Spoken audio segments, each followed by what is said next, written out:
أعوذ بالله السميع العليم من الشيطان الرجيم من همزه ونفخه ونفثه. إذ قالت امرأة عمران رب إني نذرت لك ما في بطني محررا فتقبل مني إنك أنت السميع العليم. اذ قالت امرأۃ عمران، جب عمران کی بیوی نے کہا، ربی اے میرے رب، انی نذرت لک، میں نے نظر مانی ہے تیرے لیے، ما فی بطنی، اس کی جو میرے پیٹ میں ہے، محررہ کے آزاد چھوڑا ہوا ہوگا، فتقبل منی، سو مجھ سے تو قبول کر لے، انک انت السمیع العلیم، یقیناً تو ہی خوب سننے والا اور خوب جاننے والا ہے۔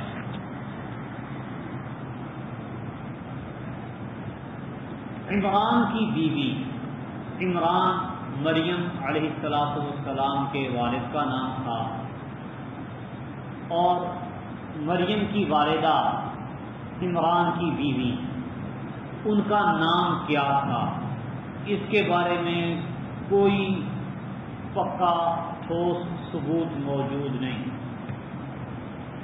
مختلف تفاسیر میں مختلف باتیں آتی ہیں۔ اکثر لوگوں نے لکھا ہے کہ ان کی بیوی کا نام حنا تھا اور دمشق کے بیرونی حصے میں ان کی قبر ہے، لیکن یہ بے سر و پا باتیں ہیں، کوئی حقیقت نہیں تھی۔ اس زمانے میں اصول یہ تھا کہ بعض لڑکوں کو ماں باپ اپنے حق سے آزاد کر دیتے تھے کہ ان لڑکوں پر ہمارا کسی قسم کا کوئی حق نہیں ہے، یہ مکمل طور پر آزاد ہیں، اور آزاد کس لیے ہیں؟ وہ کسی نیک کام کے لیے ان کو لگا دیتے تھے کہ ان کی زندگیاں اس کام کے لیے وقف ہیں۔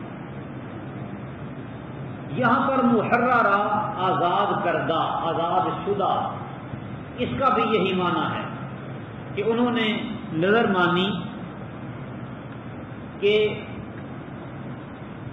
حاملہ تھی وہ، کہ جو میرے پیٹ میں ہے یہ آزاد ہوگا، یعنی ہمارا ماں باپ کا اس پر کوئی حق نہیں، ہم اس کو اللہ رب العالمین کے لیے، اللہ کی عبادت کے لیے، اللہ کے دین کے لیے آزاد کر دیں گے، وقف کر دیں گے، اور کسی قسم کا کوئی بوجھ اور ہماری طرف سے کوئی ذمہ داری اس پر نہیں ہوگی۔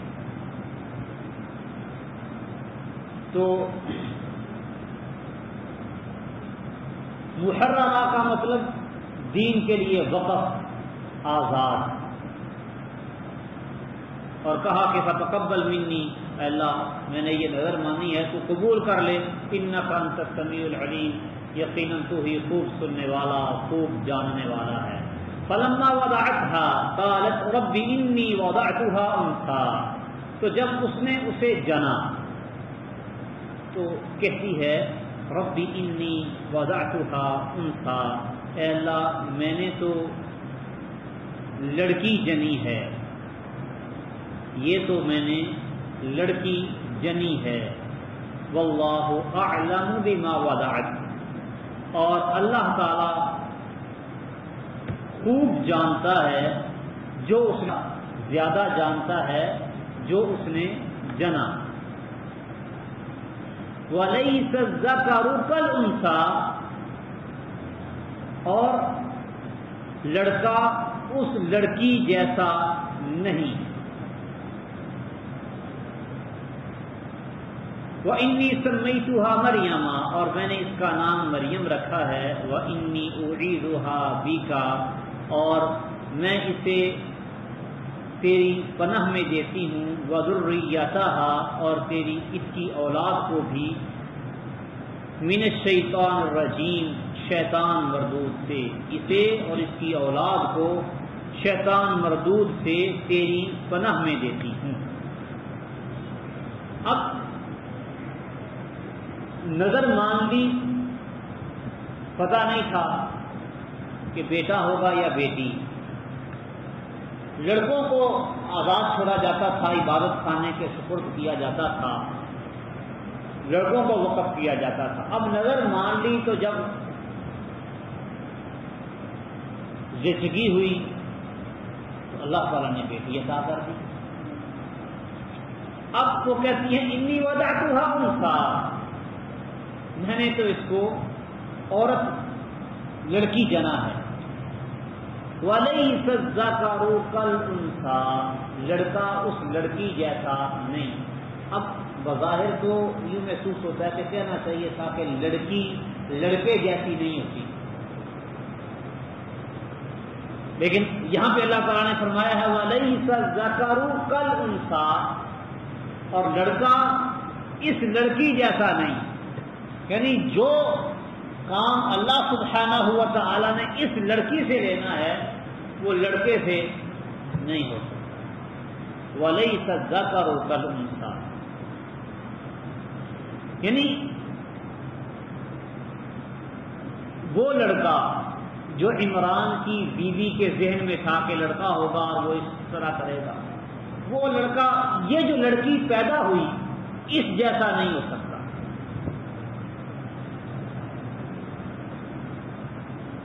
وَإِنِّي سَمَّيْتُهَا مَرْيَمَ، میں نے اس کا نام مریم رکھا ہے۔ وَإِنِّي أُعِيدُهَا بِكَ وَذُرِّيَّتَهَا مِنَ الشَّيْطَانِ الرَّجِيمِ، اور میں اسے اور اس کی اور میں لیتی ہوں۔ انی سمیتها مریم سے یہ معلوم ہوتا ہے کہ پیدا ہوتے ہی بچے کا نام رکھا جا سکتا ہے۔ نبی کریم صلی اللہ علیہ وسلم کا فرمان ہے کہ 7ویں دن بچے کا نام رکھا جائے۔ یہ 7واں دن آخری دن ہے کہ 7ویں دن اس کا نام رکھا جائے، یہ مقرر شدہ وقت ہے۔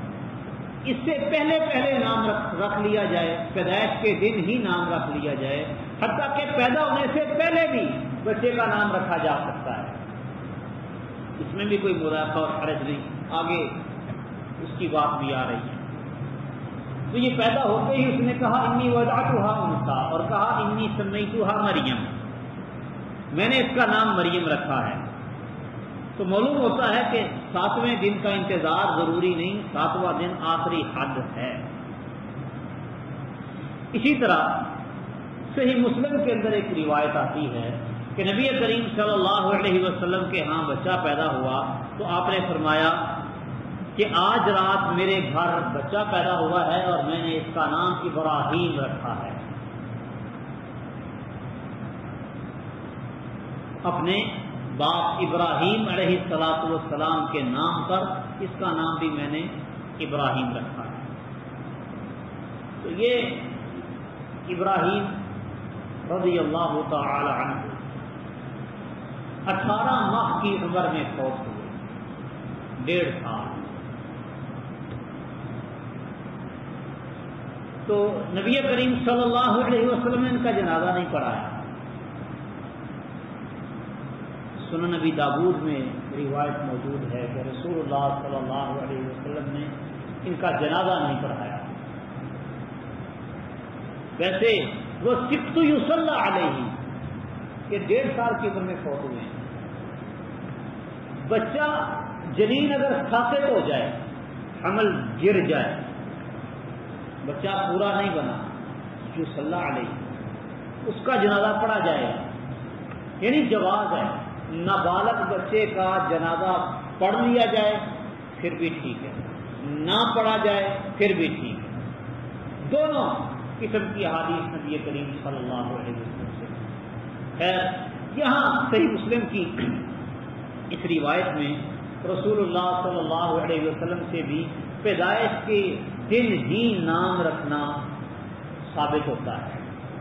فرما رہے ہیں کہ رات میرے گھر بچہ ہوا ہے، میں نے اس کا نام ابراہیم علیہ السلام کے نام پر ابراہیم رکھا ہے، اور مریم کی والدہ نے بھی پیدائش کے وقت ہی اس کا نام رکھ دیا، انی سمیتها مریم، میں نے اس کا نام مریم رکھا ہے۔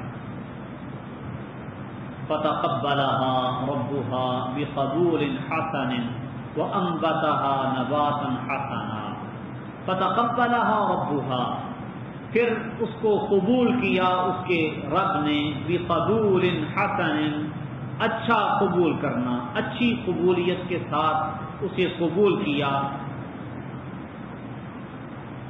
وَأَنبَتَهَا نَبَاتًا حَسَنًا، اور اچھی نشو و نما کے ساتھ اس کی پرورش کی، وَأَنبَتَهَا، اور اس کی پرورش کی، نَبَاتًا حَسَنًا، اچھی نشو و نما کے ساتھ، زکریا، اور اس کا کفیل بنایا زکریا کو۔ کلما دخل علیہا زکریا المحراب، جب کبھی زکریا سے وجد عندہا رزقا، تو ان کے پاس کھانے کی کچھ چیزیں پاتے، قالا، تو زکریا نے کہا، یا مریم انا لکی ھذا، اے مریم یہ تیرے لیے کہاں سے ہے؟ قالت، تو انہوں نے کہا، ہوا من عند اللہ، یہ اللہ کی طرف سے ہے، ان اللہ یرزق من یشاء بغیر حساب، یقیناً اللہ تعالیٰ جسے چاہتا ہے بغیر حساب کے عطا کرتا ہے، بغیر حساب کے دیتا ہے۔ فتقبلها ربها بقبول حسن وانبتها نباتا حسنا، انہوں نے نظر مانی اور دعا کی تھی کہ اللہ قبول کر لے، تو اللہ رب العالمین فرماتے ہیں اللہ تعالیٰ نے اس کو خوب اچھی طرح قبول کیا، اچھی قبولیت سے اللہ تعالیٰ نے قبول فرمایا، اور پھر اس کی نشو و نما کا بھی اچھا اہتمام اور انتظام فرمایا، اور اچھے طریقے سے ان کو پروان چڑھایا۔ وَكَفَّلَهَا زَكَرِيَّا، اور اللہ رب العالمین نے زکریا علیہ السلام کو ان کا کفیل بنا دیا۔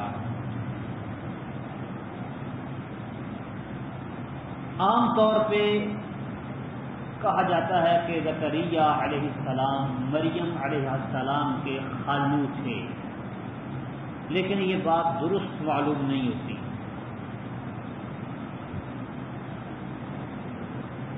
درست یہ معلوم ہوتا ہے کہ وہ مریم علیہ السلام کے بہنوئی تھے، زکریا علیہ السلام، کیونکہ معراج والی حدیث میں آتا ہے کہ نبی کریم صلی اللہ علیہ وسلم کی دوسرے آسمان پر یحییٰ اور عیسیٰ سے ملاقات ہوئی، اور یحییٰ اور عیسیٰ یہ دونوں خالہ زاد بھائی ہیں۔ حدیث میں اس بات کی صراحت ہے کہ دوسرے آسمان پر معراج کی رات نبی کریم صلی اللہ علیہ وسلم کی ملاقات یحییٰ اور عیسیٰ علیہم السلام سے ہوئی، اور وہ دونوں خالہ زاد بھائی تھے۔ صحیح بخاری کے اندر یہ وضاحت موجود ہے۔ اب یحییٰ اور عیسیٰ علیہم السلام اگر خالہ زاد بھائی ہوں تو یحییٰ کے والد زکریا علیہ السلام، تو یحییٰ کی والدہ مریم کی بہن ہوئی، کبھی تو مریم کے بیٹے عیسیٰ اور زکریا علیہ السلام کے بیٹے یحییٰ آپس میں خالہ زاد بھائی لگے، تو مریم علیہ السلام کے بہنوئی تھے زکریا علیہ السلام، تو بہنوئی کو اللہ رب العالمین نے مریم کا کفیل بنا دیا۔ کلما دخل علیہا زکریا المحراب وجد عندہا رزقا، محراب آج کل ہمارے ہاں تو یہ سب سے الگ ہٹ کر بناتے ہیں، معروف محراب یہ ہے، لیکن پہلے محراب اس کو نہیں کہا جاتا تھا، بلکہ عبادت خانے میں ہی یہود و نصارہ عبادت کرنے کے لیے الگ سے کچھ تھوڑی سی اونچی جگہ بنا لیتے تھے، الگ کمرہ تھا ایک، اور وہ مسجد میں جو عبادت گزار ہوتے وہ اس محراب میں رہتے، تو اس سے وہ محراب مراد ہے۔ جب بھی ان کے پاس محراب میں جاتے وجد عندہا رزقا، تو ان کے پاس رزق پاتے، تو معلوم ہوتا ہے کہ یہ جو مریم علیہ السلام کے پاس جو رزق آتا تھا یہ بطور کرامت پہنچ رہا تھا۔ خرق عادت عام طور پہ جو کام نہیں ہوتا اگر کسی کے ہاتھوں ظاہر ہو، اگر تو جس کے ہاتھوں وہ خرق عادت کام ظاہر ہوا ہے وہ نبی ہے تو نبی کا معجزہ ہوتا ہے، اس کو معجزہ کہا جاتا ہے۔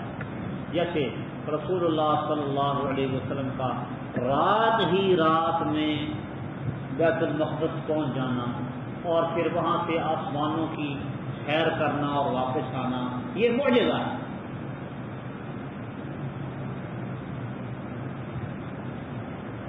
نبوت سے پہلے نبی کے ہاتھوں کوئی خرق عادت کام ہو تو اس کو کہتے ہیں ارہاق۔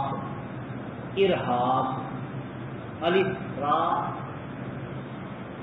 ہا الف اور فاد، ارہاق۔ نبوت سے پہلے ہو تو ارہاق، نبوت ملنے کے بعد ہو تو اس کو کہا جاتا ہے معجزہ۔ اور غیر نبی کسی نیک آدمی کے ہاتھوں کوئی ایسا کام ظاہر ہو تو اس کو کہا جاتا ہے کرامت، یہ اس کی کرامت ہوتی ہے۔ صحابہ کرام رضوان اللہ علیہم اجمعین کی کئی ایک کرامتیں صحیح بخاری اور دیگر کتب احادیث میں موجود ہیں۔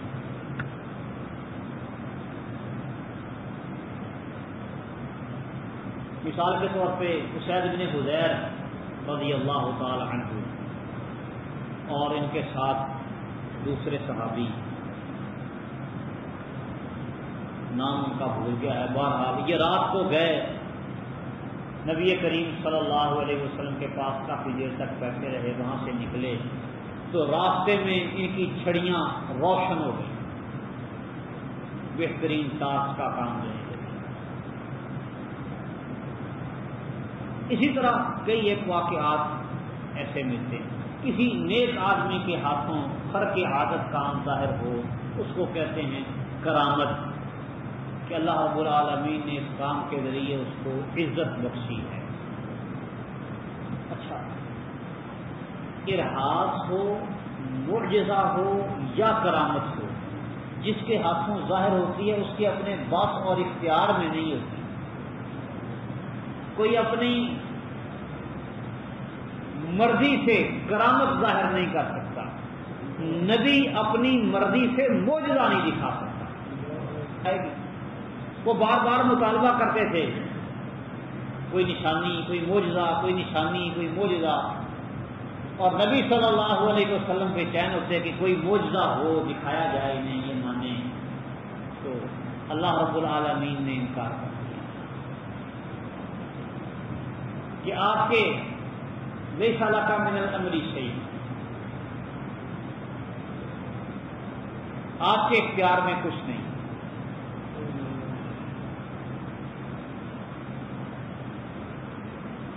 اسی طرح جبریل امین کو کہا کہ آپ جلدی آ جایا کریں، کافی وقفہ گزر جاتا ہے۔ اللہ نے قرآن نازل کر دیا وما نتنزل الا بامر ربک، ہم تیرے رب کے حکم کے بغیر نہیں اترتے۔ قرآن بھی معجزہ ہے، یہ بھی نبی کی مرضی سے نہیں اترتا، اللہ کی مرضی۔ معجزہ ہو، ارہاس ہو، کرامت، اپنی مرضی سے اس کو ظاہر نہیں کیا جا سکتا۔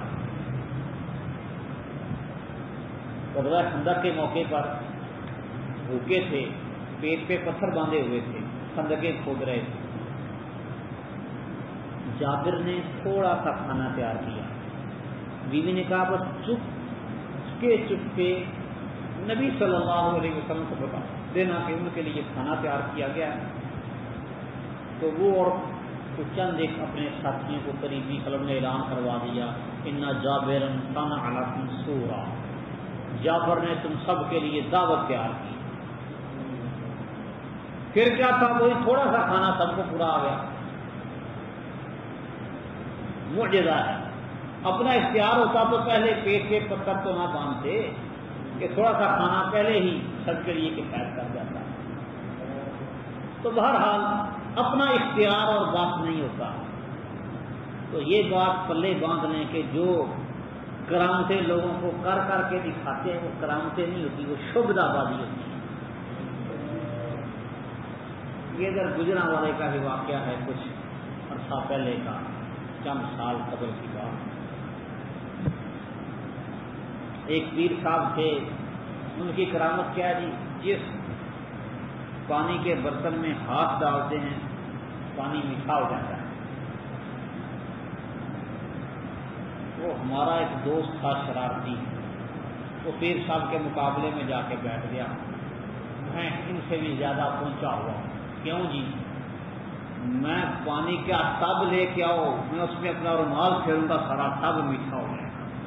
پیر صاحب کے تو ہاتھ سے صرف چھوٹا سا پانی کا پیالہ میٹھا ہوتا ہے، میرے رومال سے پانی کا پورا ٹب میٹھا ہو جائے گا۔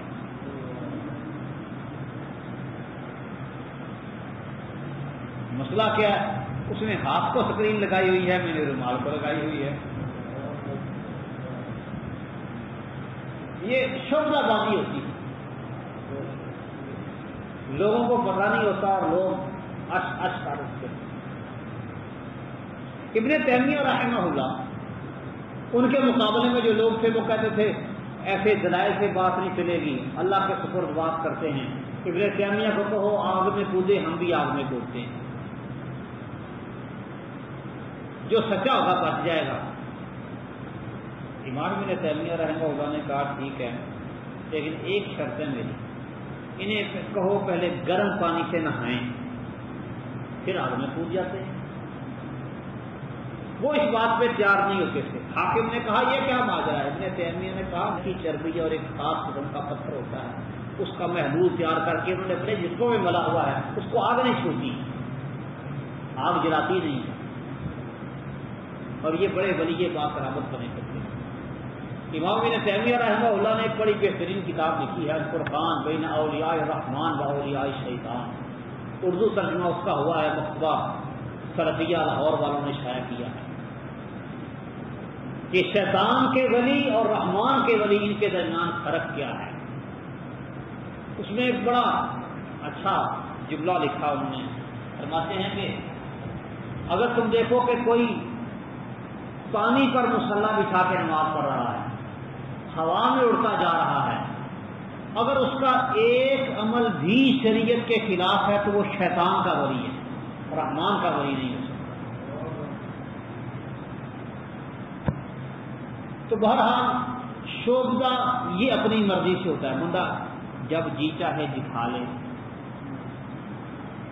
لیکن معجزہ کرامت ارہاس اس میں بندے کا بس اور اختیار نہیں ہوتا۔ اس کے مقابلے میں ایک ہوتا ہے اہانت، اللہ تعالیٰ کا باغی اور نافرمان آدمی، اس کے ساتھ انتہائی برا سلوک جو عام طور پہ نہیں کیا جاتا، مثلاً زمین میں دفنایا، قبر میں اٹھا کے باہر پھینک دیا، یہ ہے اہانت۔ کئی ایک اس طرح کے واقعات ملتے ہیں، مثال کے طور پر وہ نصرت فتح علی خان مرا تھا، اس کو قبر میں دفن کیا امانتاً غالباً، پھر اس کو کھولا تھا اور تابوت کھولا گیا تو دیکھا اس کی زبان سارے جسم پر لکھی ہوئی، اخبارات نے یہ چیزیں چھاپی، اس کے پھر وہ برا خان نے کہا اس کو بند کرو اور ختم کرو سارا کچھ۔ بہرحال یہ چیز ہوتی ہے اہانت، دنیا میں ہی اس کو ذلیل کر دینا، اس کی ذلت دکھا دینا۔ وہ کہتا تھا تو ایک گھورک بندہ ہے، اللہ کو بھی گھورک بندہ کہتا تھا۔ تو بہرحال اس طرح کی کئی چیزیں، یعنی انتہائی ذلت کی موت۔ اب مرزا قادیانی کا دیکھ لیں، اس کی موت کا واقعہ کیا ہے، وہ بیت الخلاء میں اس کی موت آتی ہے اور اس کے منہ سے پخانہ نکلتا ہے۔ تو یہ جو اس طرح کی چیزیں ہیں اس کو کہتے ہیں اہانت۔ اچھا، اللہ تعالیٰ کے باغی اور نافرمان بندوں کو اللہ رب العالمین کچھ خرق عادت کام